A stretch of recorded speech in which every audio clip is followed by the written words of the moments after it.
Hello, and welcome to another episode of Lattes and Leaders. This is the podcast where we speak to young professionals across many industries that are killing it in their profession. This episode is sponsored by MJW Mortgage, and that is the beautiful studio you see behind me, and we're thankful that they let us use this studio. This episode is with Ryan Rominger. He is a California transplant and the most Indiana advocate, other than maybe a Nate Spangle, that I have ever seen. In this episode, we talk about some of the things that make Indiana so great. And then also we talk about the real estate industry, investment, residential, property management, all the aspects of real estate. But mainly, we get to talk about what makes Indiana so amazing. And coming from an outsider like Ryan, who's from California, it was truly inspiring and it made me appreciate Indiana even more. We are on the rise in so many different areas, and it's awesome. The more that I speak to business professionals, young professionals, there is so much encouragement to go around about the state of Indiana. So be encouraged. And then also, enjoy this episode with Ryan.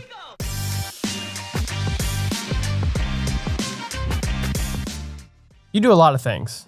You have multiple careers. There's one in particular that I want to personally start with.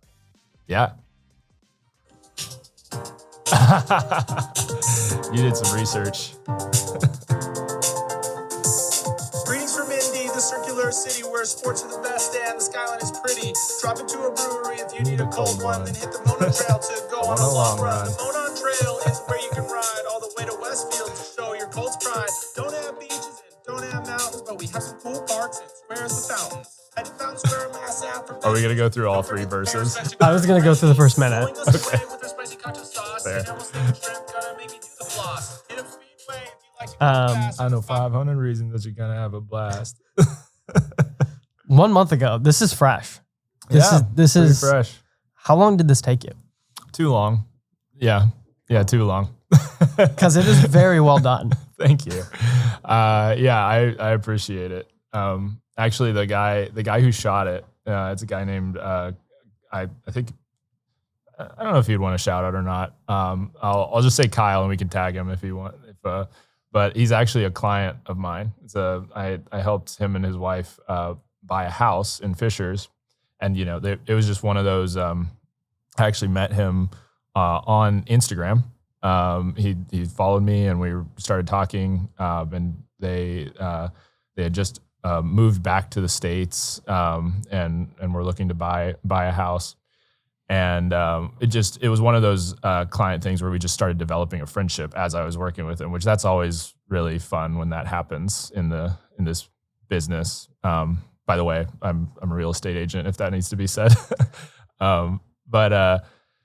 Just working with him, discovered he was really talented at media, photography, videography. And so I was it was like a week after they closed. And of course he's like moving into his new house and everything. I'm like, do you want to help me shoot a music video?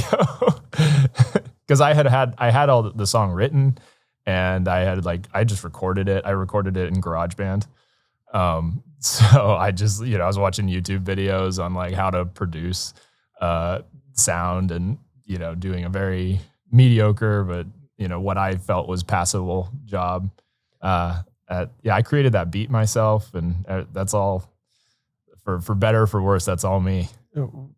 For what it's worth, the commitment level is what I think deserves to be appreciated. Like it's well done. Like it's super fun, and it's clever and creative. And when I come across that, I was like, I have to highlight it. But even more so, you're not from Indiana. Mm-mm. So let's start with that story. Like from a boy, I'll let you say where you're from, but from a boy, a land far away, and you come and you're this committed to Indianapolis and Indiana. I love it. 100%. Let's talk about your backstory. Yeah, I can speak to that. So I'm not from Indiana originally. In fact, part of my story was I did come to Indiana kicking and screaming, just like, maybe a lot of people that have transplanted here. I am from Central California originally, so a little town called Visalia in the San Joaquin Valley. So it's actually, for people that don't know, San Joaquin Valley is very agricultural. So it's corn and it's dairies. So I like to joke that I'm from the Midwest of California, and now I live in the real Midwest. And funny enough, living, I live in Fishers, just outside of Indianapolis. My wife and I used to live downtown.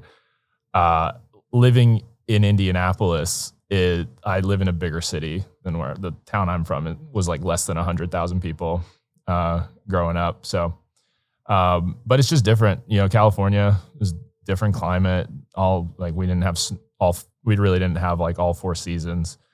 We'd maybe get one snow day in Visalia and a wooden stick. So getting used to seasons was like a big thing for me first moving out here.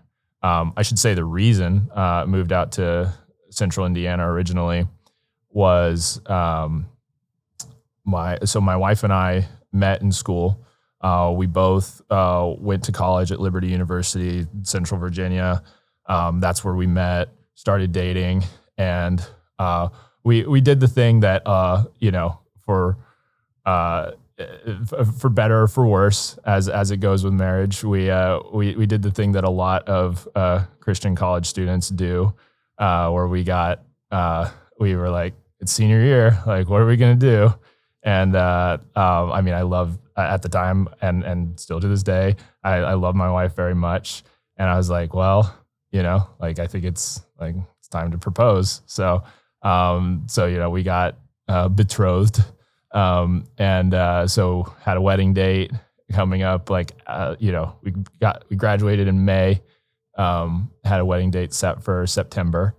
And, so that whole senior year, it was one of the my wife and I we're so in sync in so many ways. And the one drama in our relationship at the time was so where are we going to live? And it was I'm my whole context outside of going to college in Virginia for 4 years was California. I know California, I know Southern California, the part of California where I'm from. So it's the assumption in my head was let's go there. Weather's great. It's it's a great place to live. I loved growing up there. And my wife was like, how about Indiana? That's where I'm from. And she's from Greenwood. So just south of the city. And so that became a big thing of where are we going to live and how are we going to do it? So we started applying for jobs. It was we used, this is I haven't even talked about this with a ton of people, but we were both applying for jobs, almost as a way of having the argument. I was applying for Google and all the companies out in California, and she's applying for jobs in Indiana. And we're both just trying to appease the other one. Hey, I applied for a job in Indiana, and turns out we both just got jobs in Indiana. So that was ultimately kind of how I lost that argument in the beginning. I was all right, well, we both have jobs and yeah, the cost of living's better. So Indiana, here we come. So, and so that's just real. In 2015, that was kind of what got us out here in the first place. And I'll say, first 2 or 3 years, I was not having it with the seasons. I was refusing to adapt, mentally. I was this is unacceptable that it snows here. And there's also not mountains for us to ski or snow. I grew up snowboarding. I was that was a big hobby of mine. And I was you're not allowed to have snow if you don't have mountains. that was I had the worst attitude about it. But needless to say, since then, you fast forward to today, I'm writing a music video about how great Indianapolis is. So that metamorphosis in me has really taken place for a couple of different reasons. And it's been a gradual process, but I've just really grown to appreciate what Indiana does for my soul. Meaning, not, for me, my personal story was it definitely taught me to accept that I can't control everything.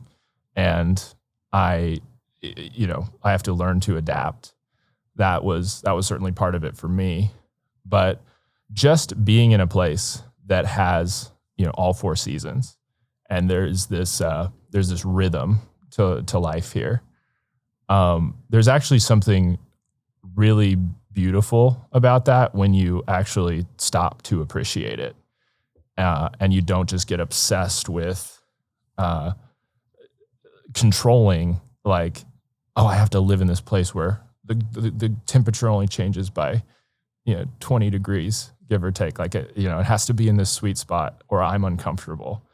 Like, it's pretty profound to me to realize, like, so many people live in these very temperate parts of the country, kind of your Florida, Texas, California. Like, think about the amount of the population that stays in these places because they're like, winter is unacceptable.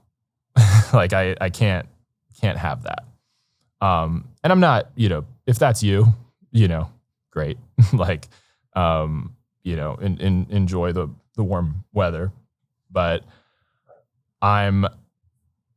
that was me for that was my foundation in life was, why would you live somewhere that, you've got to shovel snow and you have to, just deal with the weather being unpredictable.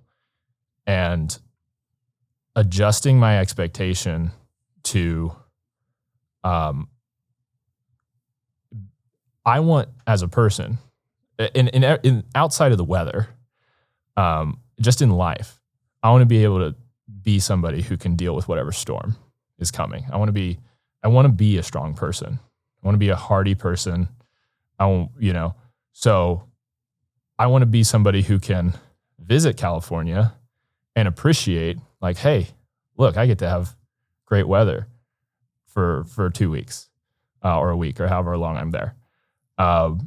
Versus, like, when I lived there, I had the opposite attitude where it was like, oh, this is the bar and I have to be in this all the time. Otherwise, like, I'm miserable and I'm complaining. It's like, so I thought about it from an identity perspective. Who do I want to be? Like, I'd rather be a Hoosier. I'd rather be somebody who has enough backbone to, like, take the seasons, but, can also appreciate, like, what good weather is. And I think as I've, like, gotten to know people that have grown up, and I think I think this as being somebody who has transplanted from one place that's very different to another, I think everybody takes their own context for granted a little bit. And I think that's something that Hoosiers almost don't recognize in themselves a lot, is just how much, and maybe they do, I can't speak for every person in Indiana, but just how much, like, strength comes from, like, the fact that you don't require perfect conditions. I think of, like, the difference of, like, a seasonal flower, or like the flowers you see all over California, bougainvilleas. It's like, they're beautiful, but, like, they need perfect conditions. Otherwise they die. Versus, like, a perennial, like a cone flower or a daisy, like, that thing's going to be beautiful all the time. It's going to like go dormant in the winter. It's going to do what it has to do to survive, but it's coming back in the spring. And it's like, there's a parallels with, like, the people you meet in both places. Like, and so that's something I really like, at the core. I think philosophically, that's something that I appreciate about Indiana. And then everything else, like, that I included in that music video, like, Indiana's got a lot of fun stuff going on that people miss. It's a fun place to live. I don't know if you have any interest in politics, but I hope you run for governor one day. That was by far one of the best sales pitches, wholesomely, that I've heard about maybe the Midwest. That encompasses it very well. And someone from the outside would not understand that. But once you get through that, I'd say suffering, persecution, a little bit of uncomfortableness, there's something that always is something, it's beautiful on the other side. And I think you just explained it so well. You talked about the people. Let's go on Indiana just for a little bit longer. But you talked about the people. I want to hear the difference of the people that you would meet in an area a culture like this maybe than other places? I think, well, I'll start with the false impression that I think people out west and maybe out east in, you know, like cities like New York, the impression that people have of Indiana and the impression people have of Hoosiers or maybe even just all of the Midwest. I think of this clip that happened during, when we just robbed the Knicks in the NBA Eastern Conference Finals. After that final game, when the Knicks were out and Indy was going to the finals, I remember them interviewing, just a random. It was a fan outside the stadium in New York City. And she was like, yeah, you may have won, but like, you still have to live in Indiana though. Like, like that was her thing. And I'm like, yep, that's it. I've heard that from so many people I know. I've got friends and family out in California, and like, that's their attitude. They're like, Indiana, like they have like plumbing out there. Like that's like they're just like, that's part of the United States, right? It's like, yeah, it's the middle. It's like, it's an integral part. Yeah. But there's this like, this attitude that's just like, how could you do that? And so I think that people think that people that are from Indiana or people that, choose to live out there, it's like, oh, they don't know any better. Like they don't know that they could live somewhere like that's not cold, that doesn't get cold, and I think that couldn't be further from the truth. Like there are the people out in Indiana, like we have the news, we have media, like people know, people can travel. It's pretty affordable to travel now. And Indiana, world-class airport, we've got no limits. It's a line from the song.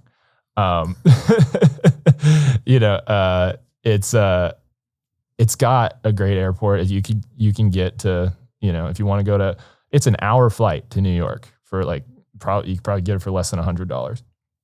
So it's not like people here don't have access to the rest of the world. I think it's just people here appreciate value. They appreciate that, like, oh, I can have, whatever brand new buzz of a restaurant that you've got that just came to New York City. It's going to be here in about 6 months. Like if it's that good, like we have a couple years ago, we got Torchy's Tacos. We just got a Dutch Bros. Like anything that any region around the country is bragging about, we've got it. And we've also got our own originals out here that are great. And there's so much going on here. And this is me being a realtor about it, but it's like our cost of living is super low. Our median home price is like just over $300,000. And I think the national average or the national median home price it's over $450,000. I think it's probably going to start closing in on $500,000 pretty soon. So we're well under the median home price of the rest of the country. So you can make a life out here. And, that sort of American dream that like you hear so many people on social media, people in like the millennial and Gen Z generation talking about, the American dream is over. Now we have our BlackRock overlords that are going to buy all the real estate and they're going to rent it back to us. Yeah, there's some stuff like that going on, and it's a problem. That's its own problem. But part of it is also too many people are trying to cram themselves on the coasts, and just because of this inherited sort of disbelief that living in the middle of the country can be cool and can be this great thing. They're just obsessed with staying put there and suffering because of it. And I experienced that too. So one thing I didn't say when I was giving my overview of like, we moved out here in 2015. I was working in logistics. I worked in logistics for about 3 years before I got into real estate. And I really was like fighting it. I was fighting like, living in a place with seasons. I went and I started like networking and applying with companies that were based on the West Coast. And I ended up taking a job, and, you know, Lindsay and me and our dog moved across the country to live in LA for, this was end of 2017. And that ended up lasting only about 6 months, because I found out that no matter how perfect the weather is, if you're paying $2,000 a month in rent and making like the same money that you're making in, you know, and this was in 2017 when $2,000 a month was very high. That's when median rents in Indiana were like $800. So it's only higher in LA now. But so back when we were trying to just make this work, I just found like being an adult in this place is, I'm more miserable in LA trying to. So I'm not just, you know, comparing like, oh, my only context is not just Indiana as living in an adult. As an adult, I've lived as an adult in, you know, in Southern California, and it is a lot harder to feel like you're building something, and that was important to me. So that was a big part of why we ultimately moved back. We're like, let's go back to Indiana. Like I'll shovel some snow if it means that I can build some equity.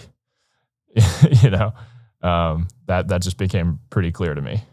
Yeah, that's a great way to put it. Something you said in there was, we don't live here because we don't have any other options.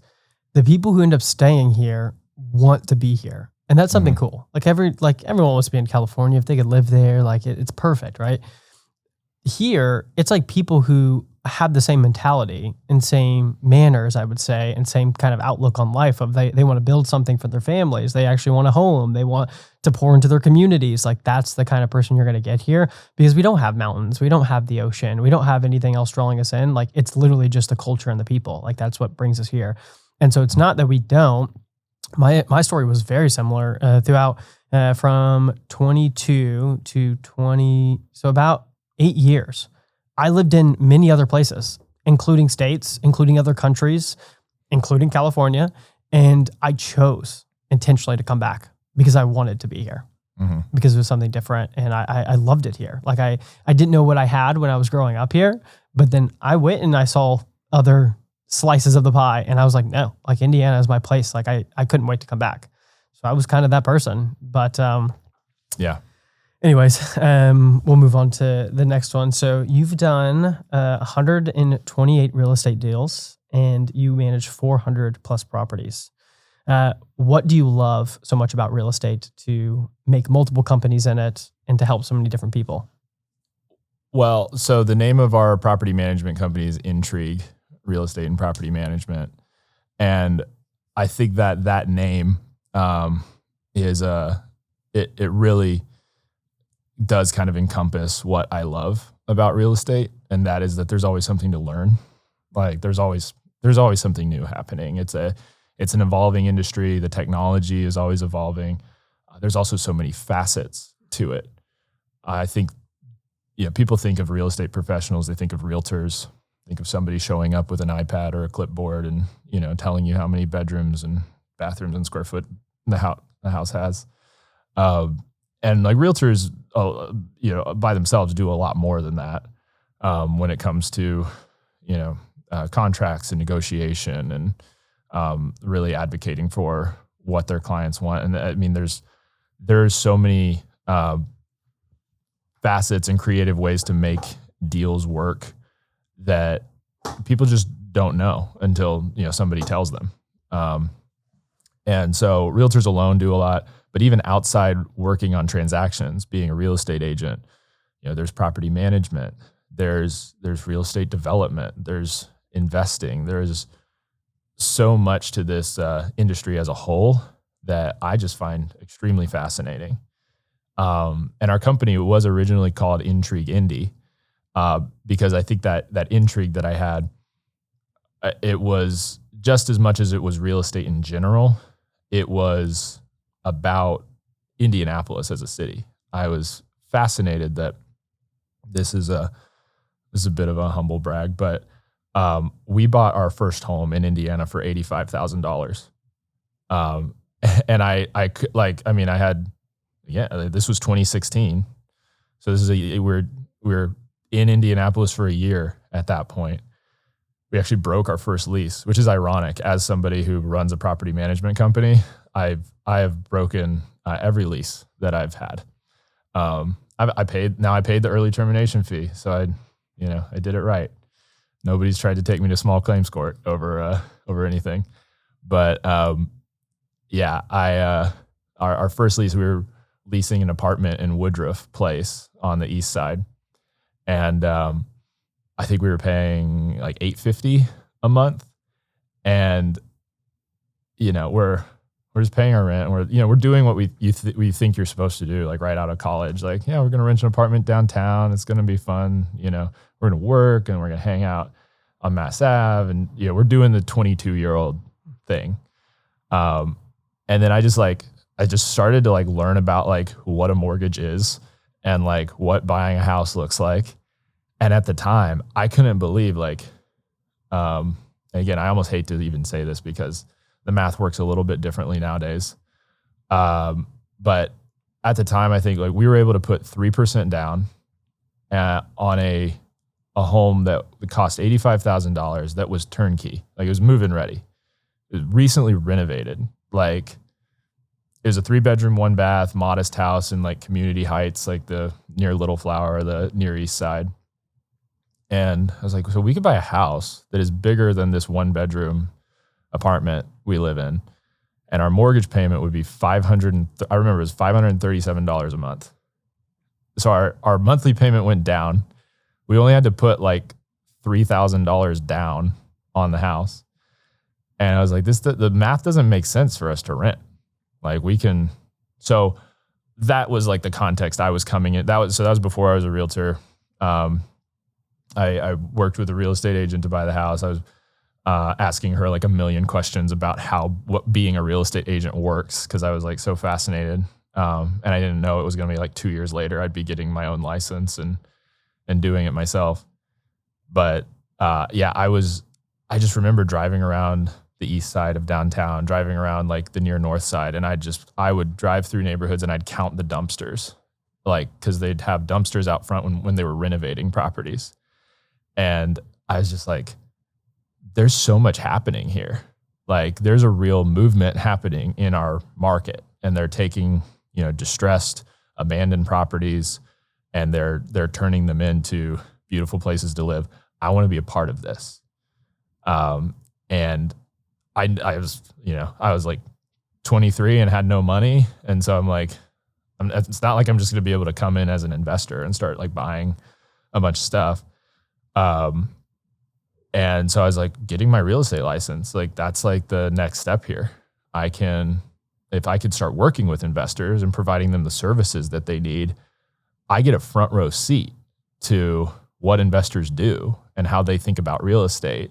I could see all of the good ideas and all the bad ideas.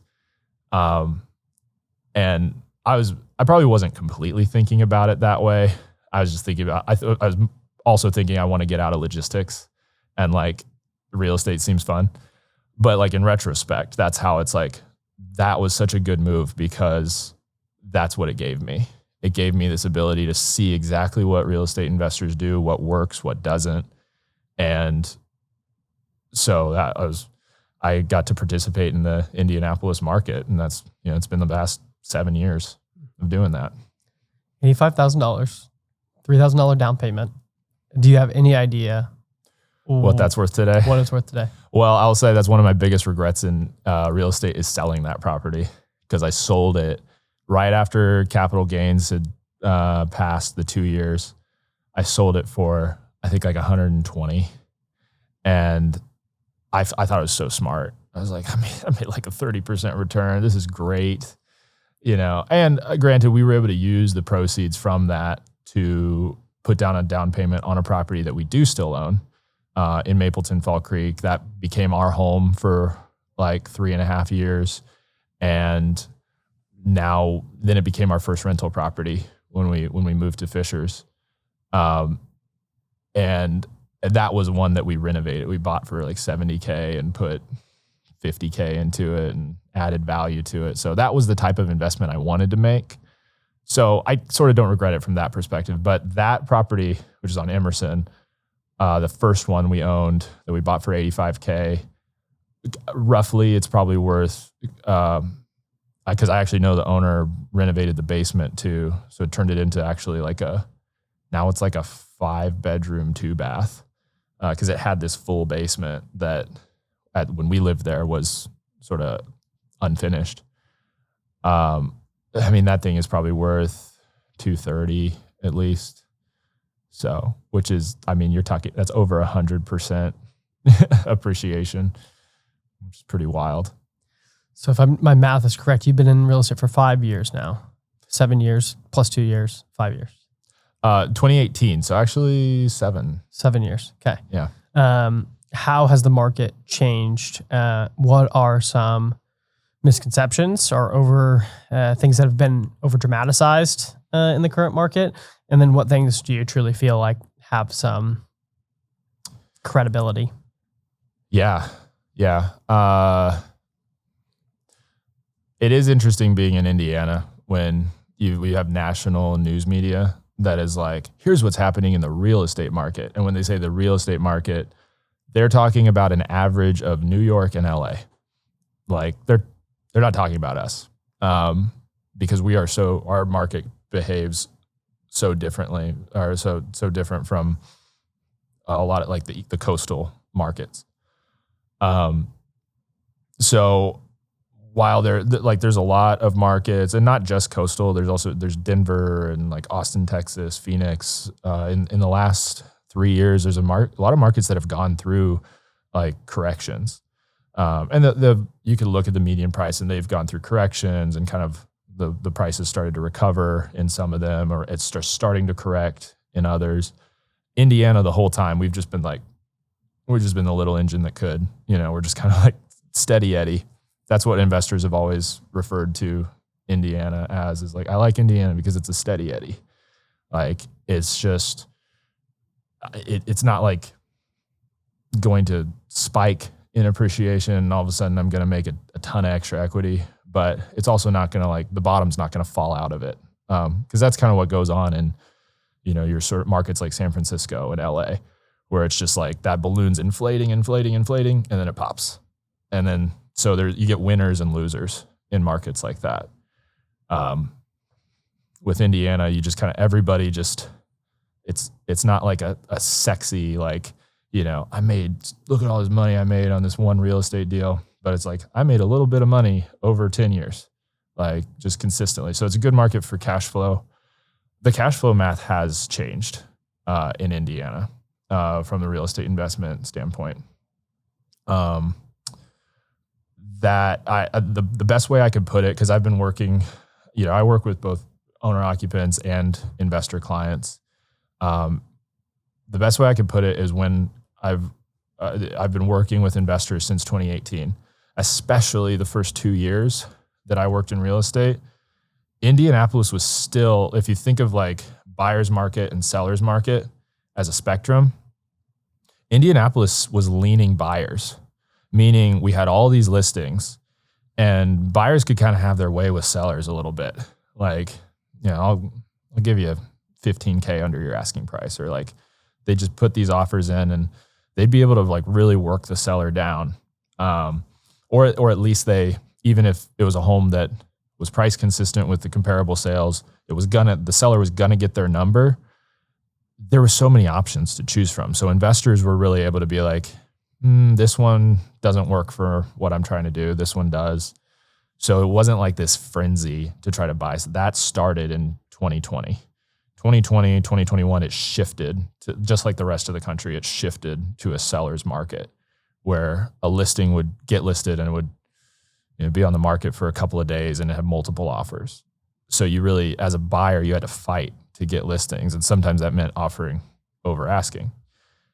Now it's cooled back down, but we're still like hovering around neutral. We're not, you do see some listings like doing price reductions and they're selling for under asking, but you also see listings that get competitive. So that's where the data kind of is right now. Our absorption rate, our inventory level puts us right at about a neutral place. So that means if a seller prices their home correctly, that's the big asterisk, right? If they price their home in line with the market, they're going to get their number. If they overprice it, they're going to sit and they're going to have to work the price down because buyers they're not desperate. There's lots of options and interest rates are still relatively high. So I guess that's kind of but I want to say the best way I can put it, investors in 2018 and 2019 would call me and say, I want the 2% rule. And that was like their shorthand for, I want a property that I can buy for $100,000 and my rent should be about $2,000 a month. Which, right, that sounds crazy. Those deals existed in 2018, 2019. Now most of them that really hit that 2% mark, they were shotgun duplexes in C-class areas. So they'd be like these 1 bedroom, 1 bath. The rent would be $600 to $700 a month on each side. And they'd be able to get that in turnkey condition. They could get it for, $120,000. And if they bought it in less than turnkey, it'd be less than $100,000 they'd pay for this property. And so as these neighborhoods were like really starting to develop and grow, investors were really able to take advantage and get just crazy cash flow rates. Now, investors call me and say, I would love it if I could get the 1% rule. So that's how much the cash flow math has changed. In Indianapolis has been discovered as not just from local investors, but investors nationally. It's been discovered as a place where you can get positive cash flow on rental properties. So there's just more competition from investors in the multifamily space, in the and single families too. And that competition from investors, that also influences the local owner occupant buyers and sort of what they have to be willing to pay for a property because of the utility that property offers as a rental property. And by the way, to put that in even more perspective, because I know you are on the mortgage side, like if you're getting the 1% rule, even at today's interest rates, you are probably cash flow positive. So people that were getting the 2% rule were really cash flow positive at the mortgage rates of that day. Even if you're putting 20% down and you're paying a monthly mortgage payment, after expenses, you're cash flow positive.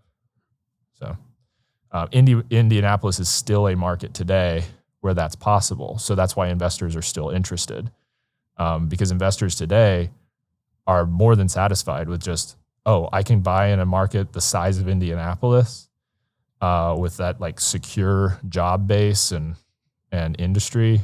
And I can be cash flow positive, meaning as long as I have the money for the down payment, this property doesn't cost me anything to own. Like investors are very, very attracted to that. Speak to the first time home buyer. So with everything in context for where we're at, encouraged by the Indiana thing, I see that quite a bit. The national headlines really deter people that have nothing like the situation that they're explaining on the news. They're totally fine. They can buy, but they're just nervous as all get out for whatever reason that they just don't have enough money. They can't do it. The lower generations are pretty much screwed in home buying. So that narrative has really ran its course, sadly, even here in Indiana. But talk to me about the first-time home buyer and what steps, if you're sitting down with a consultation, expectations they should have, steps that they can take to actually buying a home. How do you talk through that and give some encouragement? First of all, if you're in Indiana and you're a first-time home buyer, don't listen to that national narrative. There is definitely hope for you to become a homeowner. It's very doable. I have a listing right now where it's been owned by an investor. It's been a rental for 5 years. and she listed it, and we're under contract, and the buyer is a first-time home buyer. And I love to see that happen. As much as I work with investors, like I love when I see, owner occupants, like it's like, sweet, you got it. But the home, we were priced at like $120,000. So that home buyer is putting 3.5% down so I don't know, that's $4 or $5K down on the property. I don't know exactly what their mortgage. You might be able to do that math quickly. I don't know what their mortgage is, but I mean it's well under $1,000 a month. It's a 2-bedroom, 1-bath home, and they're locked in at that on a 30-year fixed. Even after paying PMI, I'm sure it's more affordable than what their rent would be in that same area. They're building equity as they do that. So that's the conversation I have with first-time home buyers a lot. Is the biggest mistake I see first-time home buyers making is saving up for their dream home and saying, I'm not going to become a homeowner until I can buy, Jim Irsay's house, like for $10 million. Or even if it's not that, like if I want to buy a $400,000 house in, right off of Mass Ave or in downtown Carmel, like that's what I want. And so I'm going to rent until I can afford that. And I see this mentality all the time. And sadly, I mean, I have specific examples of working with prospective clients, especially right over that transition from during the start of COVID, which that was rough being a realtor for a number of reasons, right? Just the market was competitive. Also, we had to wear masks and people were afraid to meet strangers. It was a whole weird time during that time. But I was working with clients and we were going and seeing properties. I remember I was working with this client that wanted to buy around Castleton and kind of that northeast part of Indy. And their budget was around $300K. We looked at, half a dozen places, and they were just like, I don't because I could tell they were looking for their dream home. We were looking at homes that were 3 bedrooms, 4 bedrooms. They were all more than 1,500 square feet.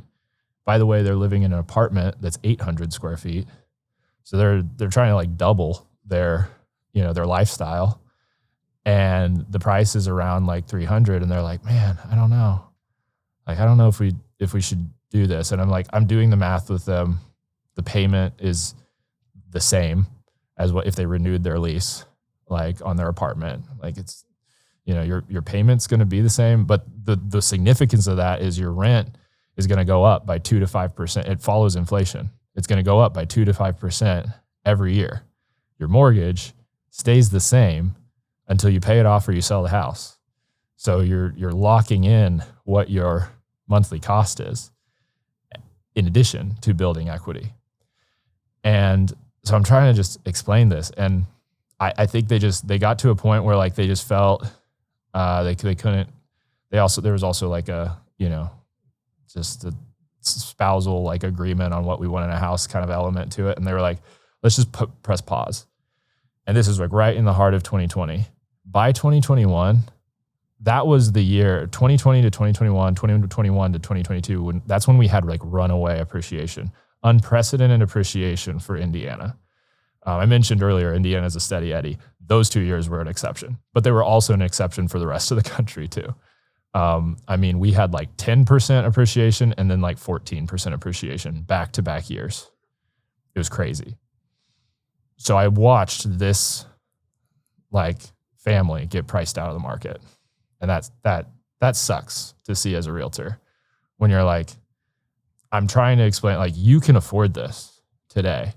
And then they call me, I think they could see it themselves, but if they had called me a year later, it's that same house we looked at is now 20% higher in price. And you no longer can afford that. You have to buy something if you want to spend the same amount of money. So that's where I sort of like, from experiences like that, I came up with the phrase, like, you cannot outsave the market. The average person can't, unless you are an up and coming tech mogul that has a brilliant idea and you're going to start some sort of like business and you're going to 10x really your wealth like really quickly. If you're the average person that's getting inflation matching raises, you can't outsave the real estate market. What you can afford today is probably the best thing you're going to be able to afford in the next 10 years. Like, barring some sort of like, and I'm speaking for the indie market, by the way, that might not be true in markets that are a little bit more tied to the S&P 500. Your markets like New York, California, like they might go through a dramatic correction where, yes, maybe you could buy a better discount in the future than you can today. That's not Indiana. Our prices are like, we have our feet close to the ground. Like, when it comes to prices, they're not overly inflated. So when it comes to a first-time home buyer thinking about becoming a homeowner, the best thing you can do is look at the whole market, find the thing that is at least a marginal improvement from your current living situation in whatever property you're renting, and that you can afford today. Buy it. Buy that. Because you could put if you don't have money for 20% down payment, if you have money for a 20% down payment, great, you could get better mortgage terms. But if you have the 3.5% down to do FHA or to do like a hometown insured conventional mortgage, put the money down, buy the property that you can afford today, and don't interpret that as me saying that's where you belong forever. It's not. And that's a big misconception home buyers, first-time home buyers have, is like, man, I'm buying this 2-bedroom, I'm buying this 3-bedroom, like small ranch style or small shotgun style downtown, and this is the house I'm gonna have to die in. Like, no, like that's not where you're gonna have to be forever. Like, or they think 30-year fixed mortgage means I have to stay here for 30 years. That's not what that means at all. Like, by getting into that home that you can afford, that's already an improvement from your current lifestyle, and your payments either staying the same or possibly going down, or maybe it's going up slightly, but you're also improving the area and lifestyle you're living. However that shakes out, you're going to be able to sell that property, like within like 2-3 years, you could sell that property. And what becoming a homeowner, even if it's not your dream home of like, this is what I want to pull, this is like in my dreams, this is where I want to live, it puts you on the same appreciation path as that dream home, which might exist today, right? Like you might end up buying a 2,000 square foot, 2,500 square foot, like large home one day, but that home is appreciating today. And so if you just start trying to save for it, you have to save money faster than the real estate market's moving. And that's really hard to do. Even if we have a correction, like overall, the real estate market grows. It has for the last 70 years. So unless you expect the next 70 years to be different than the last 70 years, then the real estate market's going to continue to appreciate. And the best thing you could do is appreciate with it. Yes. And yeah, all of that stuff is completely true. But there's something that resonated with me at the beginning of the podcast when you talked about good for your soul. And I think there's a lot of us who love numbers. In the mortgage world, I love numbers. I love making it work. But there's a lot of us in the real estate world that are going to that asset, equity, building your wealth type of conversation, which is good, all true, and has historically been true since America's existence. But I don't think people understand intrinsically like what it does to you to own a home that's yours, that you're building your family on, you're connected to a community, you know your neighbors, your family has a place to play in the background, like in the backyard. Mm-hmm. It does something for the soul that is just different than renting. And so Although I think the asset and the wealth creation, we're going to continue to yell that bullhorn until people actually see that that's the way people have created wealth for a long time. I don't like a world where most Americans are totally okay with never owning a home or going to rent forever, and not buying until they're 45 and not having a place that's theirs, and feeling like they have to tiptoe around their rented areas. Yeah. That's not an America that I want to live in, and people being okay with that. Like, I believe it's a human right to like own your home, to have something that is yours.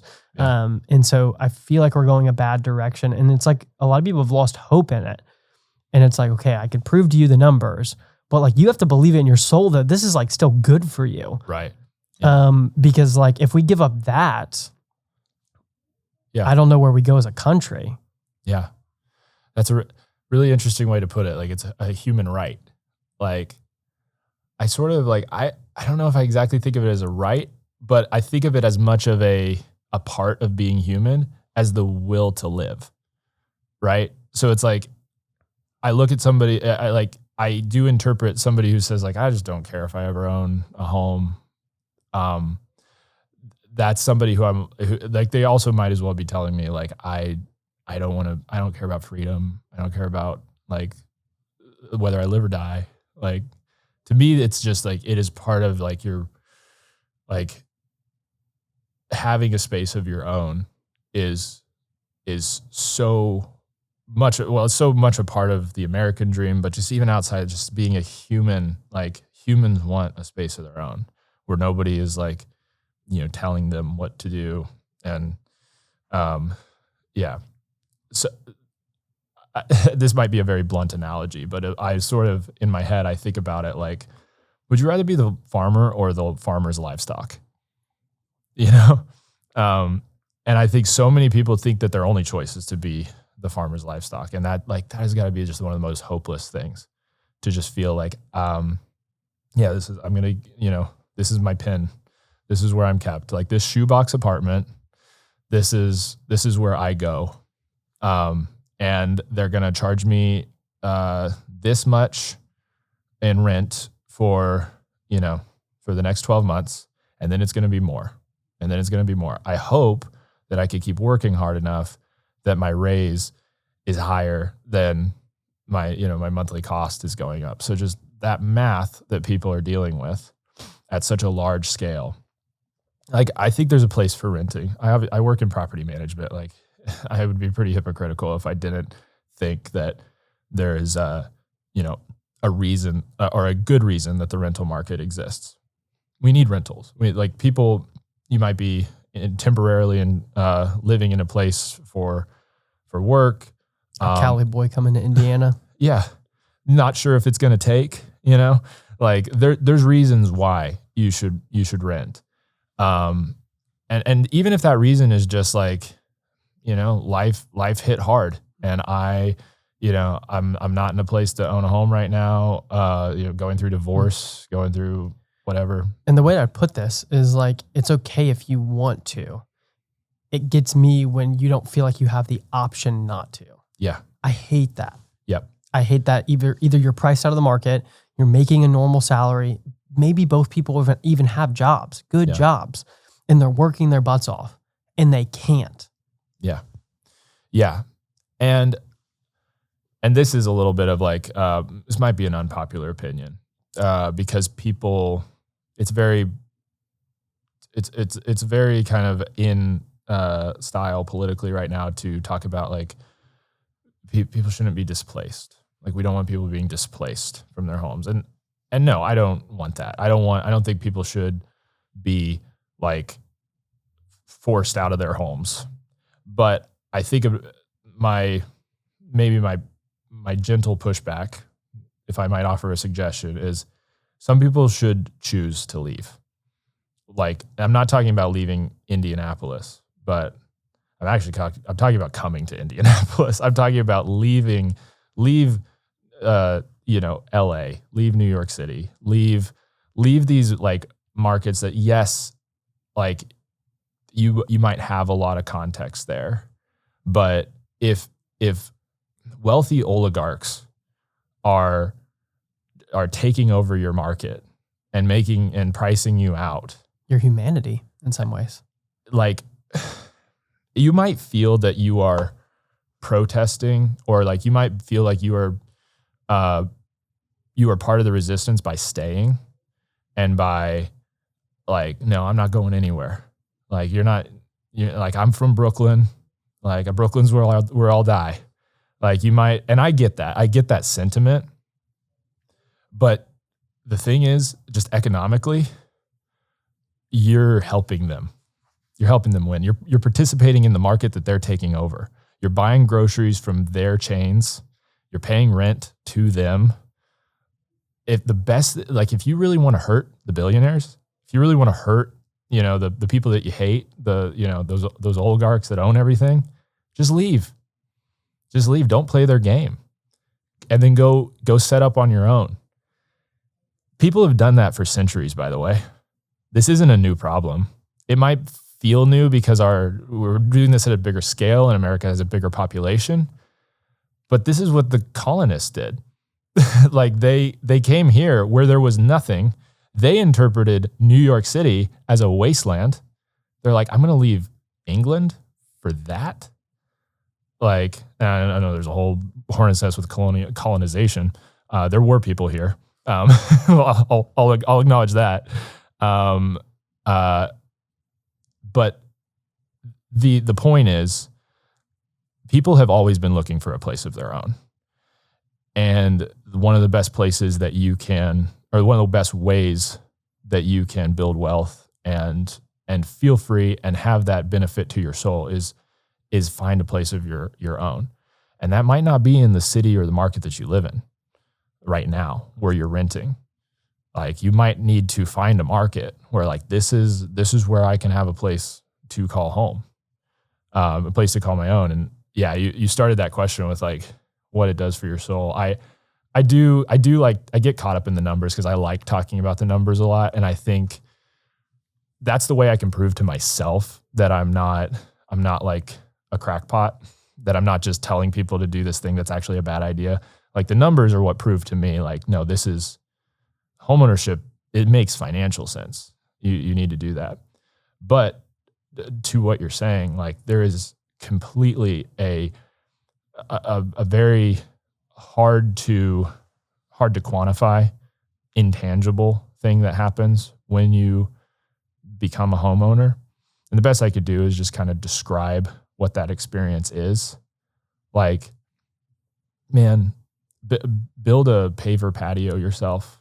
Like, build a raised bed garden and plant plants, come up with like a flower arrangement and or put different plants in your house, paint the house the color that you want. Like, choose the flooring you want, put in smart devices that make your house work the way that you want it to work. These are just a few of the examples of what being a homeowner does for your soul, because your house can be your domain. It can be like the same way that I think this is a parallel that I think every Gen Z and millennial understands. Like, how does your phone work? How does your computer work?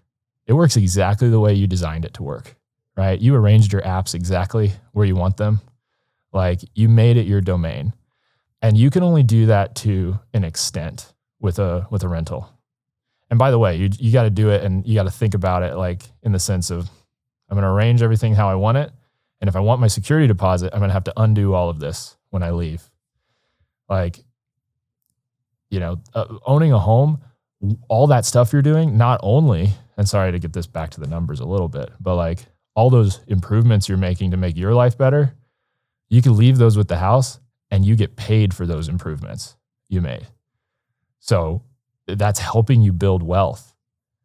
Like just think about how powerful that is for like a moment. Like, the stuff you're doing to make your lifestyle better is also making you wealthier.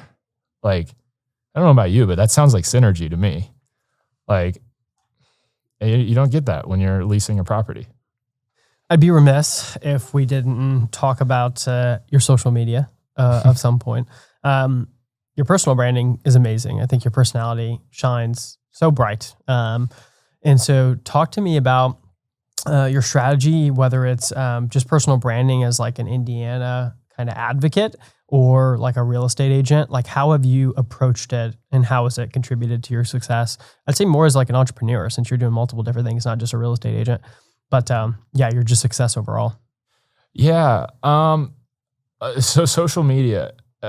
So it's funny. I guess I could draw a parallel to, I came to Indiana kicking and screaming. I came to Instagram kicking and screaming. I mean, I've been on Instagram. I'm a millennial, so I've been on Instagram since college, since the app was brown with like the rainbow thing.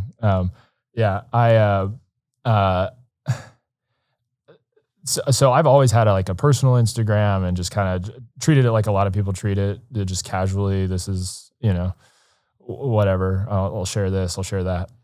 I'll mostly just like engage with other people's content as opposed to like making content myself.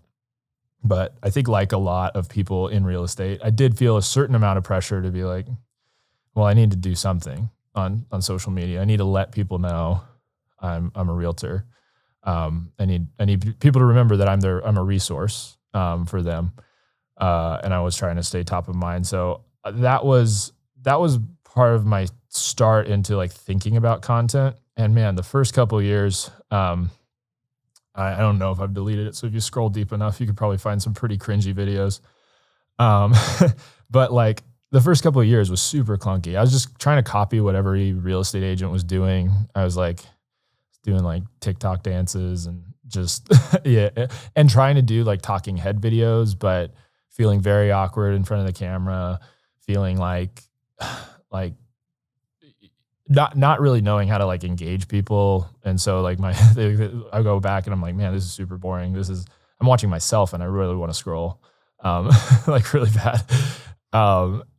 And that was how it started. And I think what really started to help our platform kind of start to take off was I stopped talking about real estate, really. And it was, and what I mean by that, it doesn't mean that obviously there's a lot of people that are super successful on social media talking about real estate. And I still do, from time to time, you're going to hear that. But I just found that I just thought more about like, what do people actually want to hear about? And what can I, in that, what can I share with them? And so one of our first things that kind of went viral, it's like at a couple million views now, is like we did a series of like proving that Indiana's cooler than where you live. And so it's kind of in the same vein of like that music video. It's just coming out with a like kind of a pitch on Indiana. And, it has that sort of like, that's going to trigger a lot of people around the country that like probably don't believe that right now. But just talking about why Indiana's cool, it struck a chord with people. And I think that's where I kind of just figured out like, people don't just want to see like a house tour or like, at least like not, you have to think about social media as a wide audience. Or like you do have to think of it in terms of niches, but also like niches that have, a sizable population to them. And also things that you can authentically talk about and believe. Cause if you don't believe it, like it's going to come through in the video if you're not really able to, articulate. So that, I don't know, that's my story with social media a little bit. It was just figuring out that like, I'm going to talk about something that, might be on the mind of other people. And it also happens to really be on my mind. And I don't know, it maybe doesn't sound like that, like magic of a thing, but that's what works. Or like, that's what I found that works. Absolutely.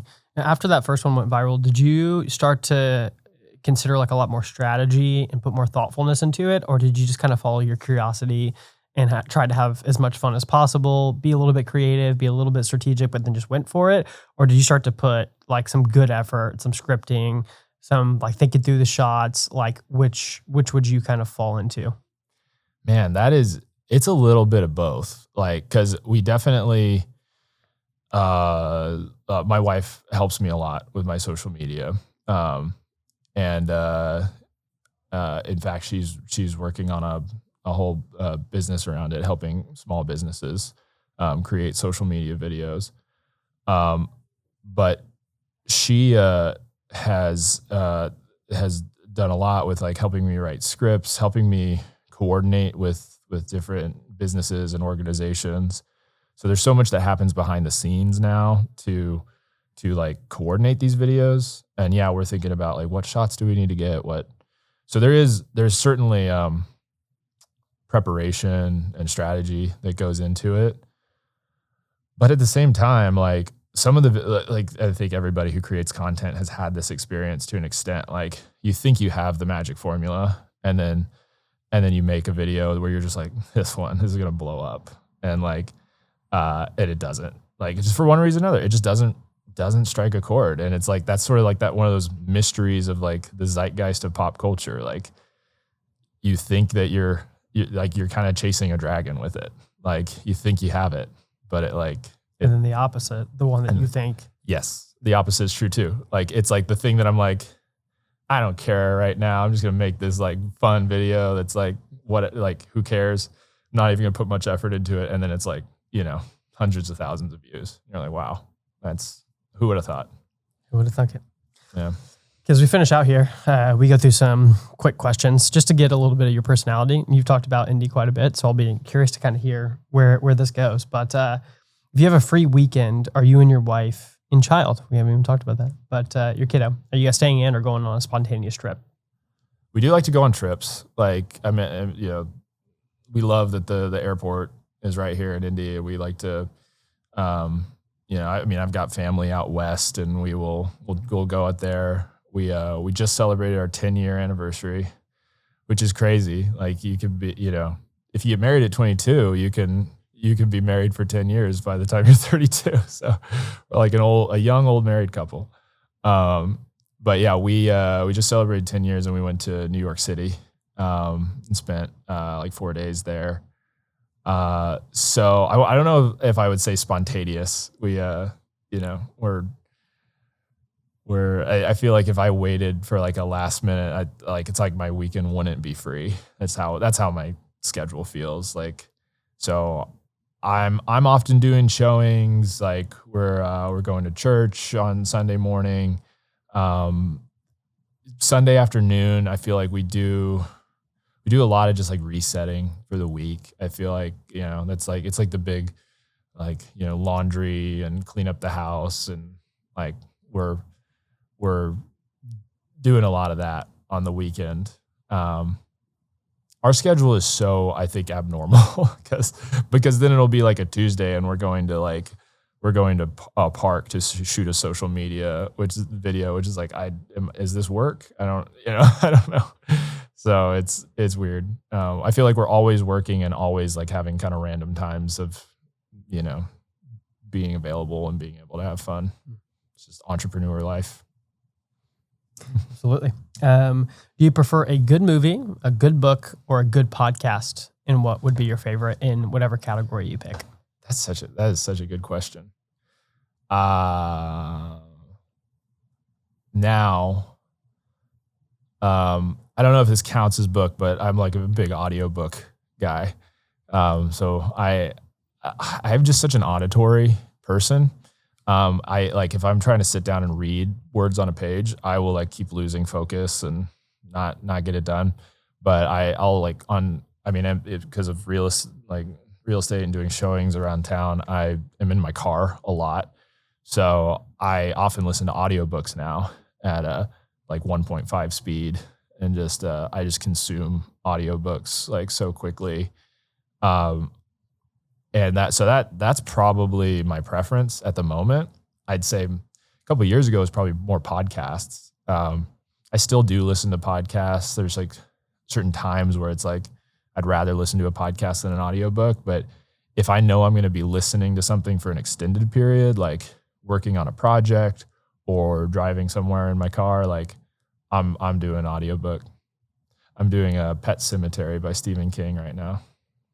I'm actually part of a book club, and where it's actually that sounds so like nerdy, but it's some friends of mine from college, and it's like kind of a way of staying in touch. We do like a monthly like Zoom call and to just talk about a book each month that we're reading together. Ryan, thank you so much for coming on. This was truly a treat. I really appreciate your heart, especially for Indianapolis and just for real estate. And so it's been fun getting to know you. And thank you for coming on. Yeah, thank you for having me. This was fun.